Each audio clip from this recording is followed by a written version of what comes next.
안녕하세요. 석연포파입니다. 안녕하세요. 탱크맨입니다. 강남대는 강북부동산은 정해져 있다. 부록편. 자, 비공개 강의입니다.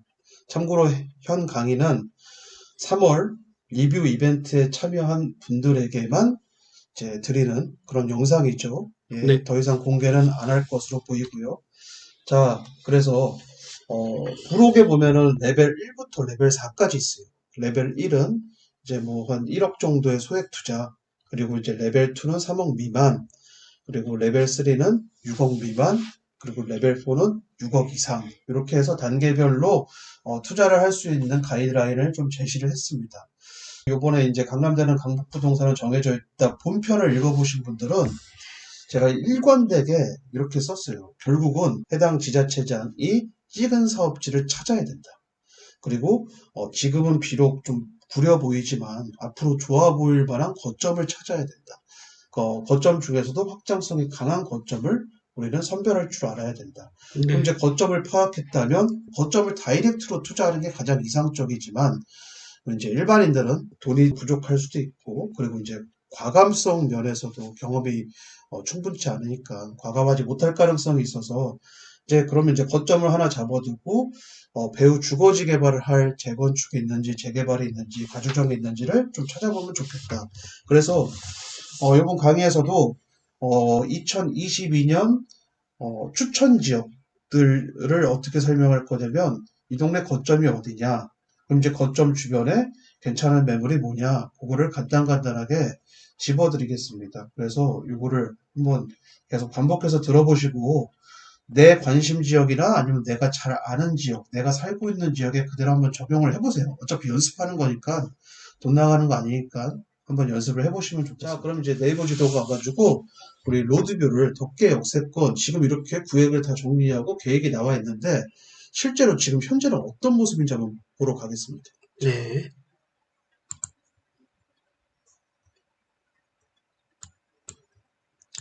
상업지역 구획을 다 이렇게 만들어 놨는데 여기 상업지역 지금 뭐가 들어서 있는지 한번 볼까요?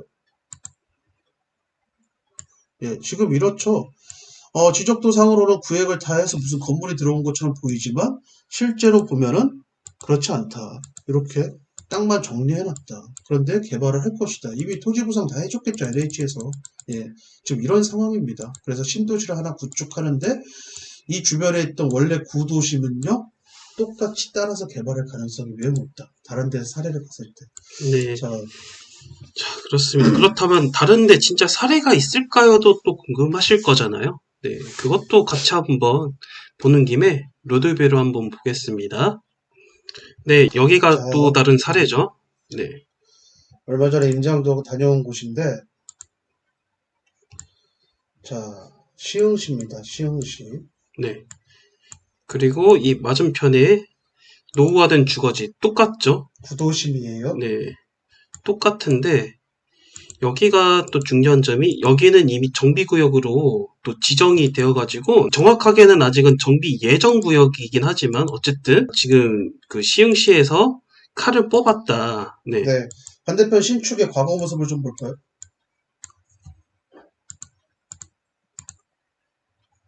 이렇죠? 예. 네.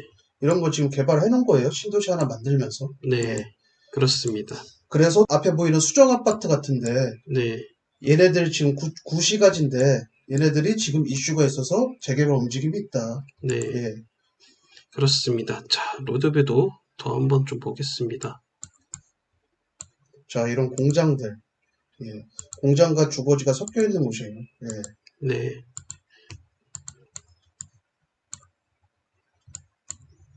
여기 보시면 재개발 1단계 구역 지정을 위한 동의서 제출하라.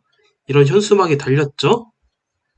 푸르지오 대우건설이 지금 먼저 이렇게 현수막을 다는. 그래서 이런 네. 확실한 거점 주변의 초기 재개발 구역들은 무너져도 스스로 각계전투를 할 수 있는 가주정 사업성이 좋은 연립이나 나홀로 아파트나 빌라를 매수하시는 게 안전하다. 네, 그렇습니다. 예. 네. 그래서 우리 사회 초년생들 포기하지 마시고 이런 투자를 하시면 됩니다. 그래서 네, 뭐 사례 분석을 잘 해두면은 우리가 다른 데에도 응용이 가능하고요. 이런 식으로 부자들은 투자를 한다. 강남대는 강북부동산에 기억 한번 해주시면 될 것 같은 게, 부자들은 이미 검증된 공식에 따라서 투자를 한다. 기억하시죠? 그게 바로 사례 분석이에요. 사례 분석을 잘해야 된다. 그래서 저희가 양주 동두천을 이렇게 언급한 이유는, 비록 인접한 지역은 전혀 아니지만 다른 경기도 지역에서도 비슷한 사례가 있었고, 중요한 거점 개발, 신규 택지 개발 사업지들은 대부분 거점 개발과 연관돼 있어요. 양주의 그 핵심 도심지의 배후 주거지, 이런 것들이 아직 미개발지라고 한다면은 우리는 보수적으로, 여기는 재개발 아니면은 가로주택 정비 사업이 될 가능성이 있겠고, 그렇다면은 이것만으로도 또 근거가 부족하니까 원문에, 그러니까 이 원문은 해당 자치단체에서 과연 이 지역을 건들고 싶거나 건들려고 했었던 그런 실제적인 흔적이 있는지, 이런 것들을 한번 추적해 나가시면은 그 관련 자료가 많으면은 안전하게 투자할 수 있는 자, 것입니다. 레벨 2로 왔습니다. 레벨 2는 이 책에서 이제 고양시, 일산 신도시를 추천드렸죠. 1기 신도시. 자, 여기를 봤을 때 왜 1기 신도시를 22년에 추천한다고 말씀을 드렸냐면, 그 스토리를 좀 말씀을 드릴게요. 결국 서울의 80년대 재건축 아파트에 투자한 사람들이 돈을 벌어서 90년대 재건축 아파트도 투자해서 재미 좀 보려고 했더니만, 90년대 재건축 아파트도 80년대가 뛰면서 같이 뛰었죠. 그러니까 이제 가격이 안 맞는 거예요. 가격이 안 맞는데 중요한 건 뭐예요? 투자는 계속 해야 되잖아요. 그럼 이제 어딜 찾을까요? 경기도에 똑같은 공식이 적용되는 곳이 어딘지를 찾아볼 텐데, 때마침 1기 신도시가 뭐죠? 개발 연한이 돌아왔죠. 네, 예. 그쵸. 분당, 일산, 평촌 뭐 이런 것들이 네, 대표적인. 그래서 네, 성동. 네. 재건축을 이제 투자를 하러 글로 가야 되는데 가격이 만만하다. 근데 이제 일산 주염 역세권에 있는 1기 신도시들을 보면은 경기도 2등의 학원가이면서 GTX A노선 호재, 거기에 방송 영상 일자리라는 대형 거점이 있어요. 그런데 가격도 아주 만만하다. 그 가격이 2019년 당시에 창동주공, 상계주공의 평당 1,700에서 2천만 원 사이에 딱 그 가격이거든요. 그래서 이제 가격도 만만하기 때문에 한번 투자를 해봐도 되겠다. 원래 상계주공 이 지역과 이 일산 신도시의 그 지역이 원래 비슷한 평당가 수준의 아파트들이었는데, 상계주공이 평당 3천 중후반으로 치고 올라갔죠. 그 이유가 뭐죠? 현수막 하나 달았기 때문에. 예, 네. 그렇습니다. 그러면 그러한 이유인데 우리는 정확하게 도시계획의 근거에서 이제 우리는 좀 봐야 됩니다. 살펴봐야 되는데, 서울시 도시계획을 보면은 마포구 상암동 파트를 보면은 이 상암이 이제 서울의 광역 거점입니다. 대한민국 방송 일자리의 메가 일자리 역할을 하는데, 중요한 건 이제 메인 일자리가 있다면 이 하천 일자리가 또 있어야 돼요. 그게 어디죠? 일산, 고양에 두겠다. 고양시 일산에 두겠다. 그게 서울시 생활권 계획에 고양시 일산 고양과 연계해서 일자리를 창출하겠다. 고양 덕은 미디어밸리, 일산 고양 한류월드 어쩌고저쩌고 나와 있죠. 그래서 경기 서북부와 연계하겠다. 그래서 GTX A 노선도 뚫어주는 거고 기타 등등 일자리를 그쪽으로 만드는 건데, 자, 그러면 이런 힌트를 서울시 도시계획에서 얻었다. 그런데 서울시 도시계획은 그대로 경기도에서도 그대로 이행될 가능성이 높다. 그러면 고양시의 도시계획을 좀 봐야 됩니다. 고양시도 이 미디어 일자리 관련된 인허가를 해주고 있죠. 그래서 제가 볼 때는 지금 재건축이 활성화되면은 네. 결국은 가장 큰 수혜를 볼 게 사실은 경기도예요. 경기도 1기 신도시와 연한이 비슷한 네. 일단 이제 경기도 재건축 단지인데, 네. 이제 중요한 건 하락기가 오면서 이제 물릴 수 있는 상황이 올 수 있기 때문에 우리는 보수적으로 어떤 투자를 해야 되냐면, 이 경기도 재건축 아무 단지나 사면 그냥 물려버릴 수 있어요. 근데 6억에 샀는데 그게 2억까지 떨어지는 그런 건 전 예전에 많이 봤습니다. 하락기 때 2008년대에. 네. 그래서 그렇게 사면 안 되고 사업성이 좋아서 실제로 추진이 가능한 단지를 들어가야 돼요. 네. 사업성 계산을 다 해가지고 실제로 추진이 된 단지. 옛날에 하락기에도 결국 추진이 된 단지는 인센티브를 받았건 스스로 했건 결국 사업성이 좋은 곳들이었어요. 네. 그렇지 않은 곳들은 다 물렸다. 11년 동안. 네.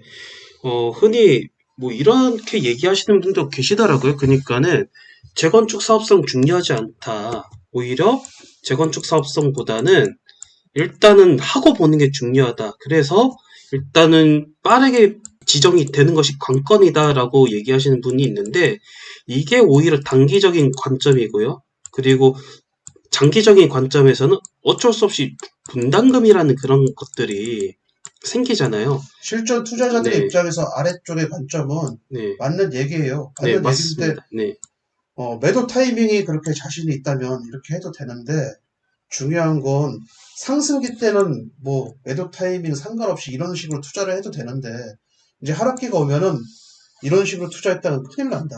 네, 예. 이건 그분이 하는 말씀은 상승기 때에만 유효한 투자 방법이에요. 상승기 때에만. 네, 그 누구도 아무나 지갑을 여는 그 상승기 때에만 유효한 투자 방법이고 하락기 때는요. 섣불리 그렇게 투자했다가 고수들을 제외한 나머지 개미들은 다 물린다. 아니 투자가 그렇게 쉬우면 부자가 아닌 사람이 어딨어요 사실. 네, 맞죠? 예. 네, 그렇습니다. 상승장 때는 별의별 이슈로 올라요. 그러니까는 뭐 수영장 하나 생겼다고 해서도 호재라고 생각하고 사람들이 투자를 하죠. 그렇지만 하락장 때는 진짜 우스갯소리이긴 하지만 GTX 할애비가 와도 잘 안 올라갑니다. 그래가지고 최근 뭐 역세권 호재 같은 것도 어디까지 연장된다더라 뭐 이런 얘기가 있으면은 상승장 때는 이것만으로도 아파트 가격이 올랐죠. 왜냐하면은 상승장 시작 단계에서는요 신축 아파트의 갭이 작아요. 네, 전세랑 매매가에 큰 차이가 없기 때문에 이 갭이 상승하면서 올라가는 거죠. 그렇지만 하락장에서는 어떤 현상이 나타나느냐? 아까 얘기했잖아요. GTX 할애비가 와도 소용없다고. 그렇다면은 우리는 어떤 데 투자를 하느냐? 만약에 청라 쪽에 새로 개발될 기회가 있는 그런 땅이나 뭐 노후화된 단독 다가구 빌라 같은 게 있다면 좋겠지만 여기는 아예 계획도시니까 그런 건 아예 꿈도 꿀 수는 없는 거고 그렇다면 이 청라까지 연장되는 쪽에 중간중간에 역세권들이 있을 거고 이 역세권 내에 거점이 있을 거예요. 이런 거점이 무엇인지 찾은 다음에 이 역세권 거점이 여기 있다 하면은 이 거점이 재개발, 재건축, 가주정 같은 걸 찾아봐야죠. 이렇게 해서 투자하는 게 하락장대 투자 전략입니다. 네, 아무튼 아까 뭐 아무거나 일단 사고 보고 지정되는 게 중요하다고 얘기하신 분은 제가 볼 때는 경험이 그렇게 많지 않은 분인 것 같아요. 네, 하락기 때를 경험했다면은 그런 얘기 못 하죠. 네, 하락기 때 경험한 인플루언서가 지금 현재 한 명 있죠. 부동산 스터디 카페장님. 얼마 네, 전에 글을 하나 올리셨는데 진짜 다 죽는 판이기 때문에 조심해야 된다.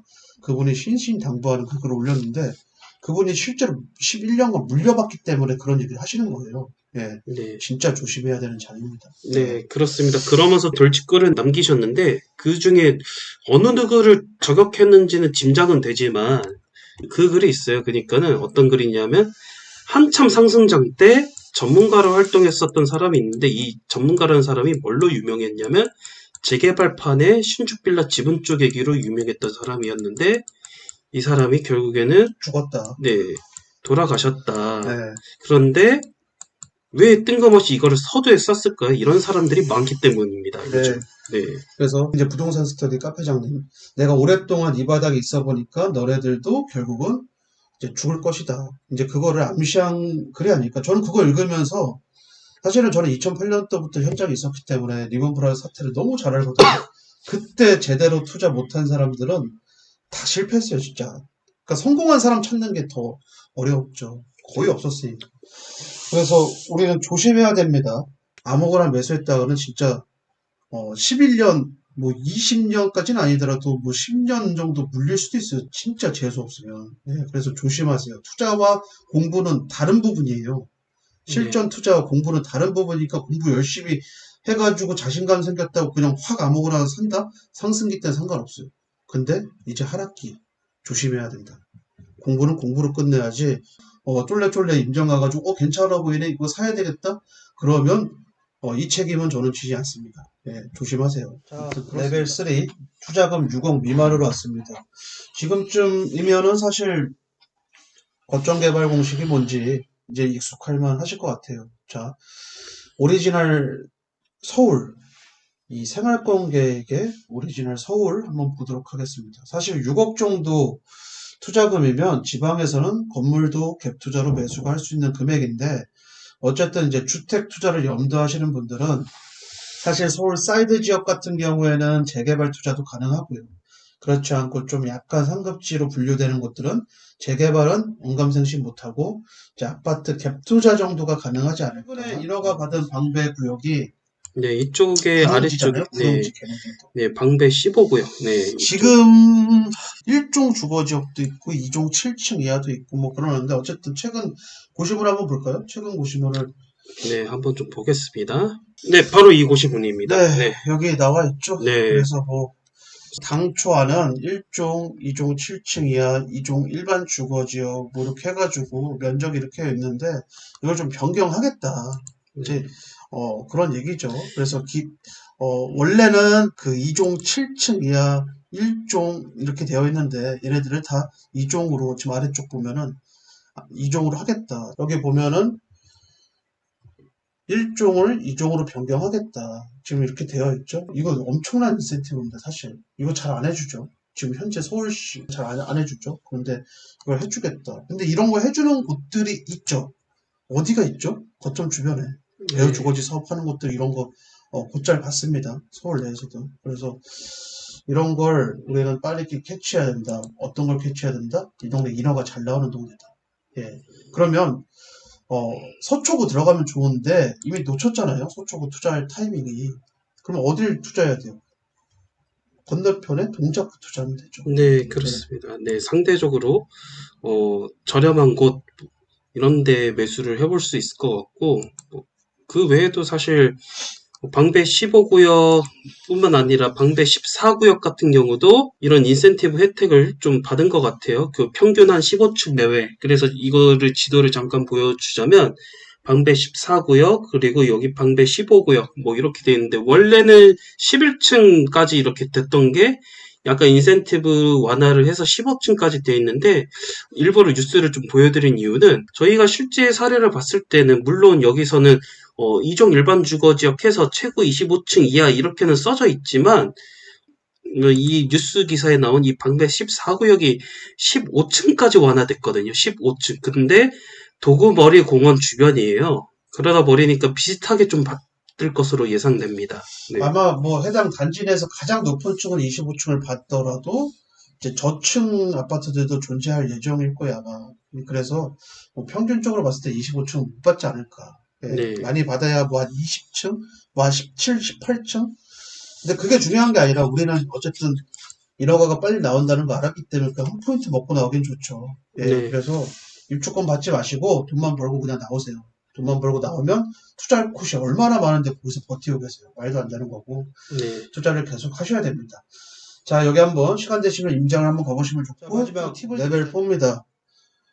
투자금 6억 이상 있다면 우리는 이제 더 이상 주택 투자할 이유가 없어요. 건물 투자 가셔야 됩니다. 건물 투자 가셔야 되는데 아무데나 투자를 해야 되는가? 신축 건물을 사야 되는가? 절대로 안 됩니다.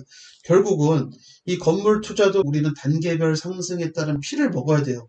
건물의 단계별 상승은 뭐냐? 리모델링을 했을 경우에 단계별 상승이 되고요. 신축을 할 경우에 단계별 상승이 됩니다. 그래서 그런 걸 노려야 돼요. 사례들을 많이 학습을 했잖아요. 뭐 가까운 사례만 보더라도 일단 여기 있는 이 상업 지역들이 지금 보면은 개발이 왕성하게 돼 있어요. 이 건물이 과거에는 어떤 건물인지 좀 살펴볼게요. 과거에는 어떤 건물이었을까요? 이 Q 플러스 2차를 한번 좀 보시면 이렇게 로드뷰가 이렇게 됐는데 과거에는 이랬습니다. 그냥 빌라였죠. 용도가 좋은 상업지역 빌라를 사도 네. 재개발이 아니어도 돈을 벌 수 있는 방법. 디벨로퍼들한테 비싼 값에 보상을 받으면 된다. 네. 그래서 좋은 땅이 호재를 불러오는 겁니다. 사실은. 네. 이 기본인데 우리 그 멤버십 강의를 들으시는 분들은 이거를 세세하게 강의를 해드리죠. 그래서 네. 기본이 가장 중요합니다. 사실. 네, 그렇습니다. 네. 그 많은 분들이 책에 너무 많은 걸 공개한 게 아니냐고 여쭤보시는데 제가 공개를 하면 얼마나 공개를 했겠어요. 사실. 제가 아는 지식의 5%도 안 돼요. 예. 더 많은 걸 공개하는 게 사실 강의고 컨설팅이고 그렇죠. 예. 네. 그래서 진짜 공부를 원하시는 분들은 책 여러 번 읽어보시고 꼭 2번 이상 읽어보셔야 됩니다. 여러 번 읽어보시고 멤버십 강의를 한번 들어보세요. 들어보시면 느껴지시는 게 있을 거예요. 책을 완벽하게 읽고 멤버십 강의를 듣는 걸 추천드립니다. 그래야 시너지가 더 커요. 예. 네, 그렇습니다. 이렇게 해서 우리가 선입견을 극복을 한다면 진짜 좋은 기회가 포착이 되니까요. 그래서 선입견을 가능한 버리시고 도시 계획에 충실한 그런 투자를 하셨으면 좋겠습니다. 네, 여기까지 하는 걸로 하겠습니다. 감사합니다. 감사합니다.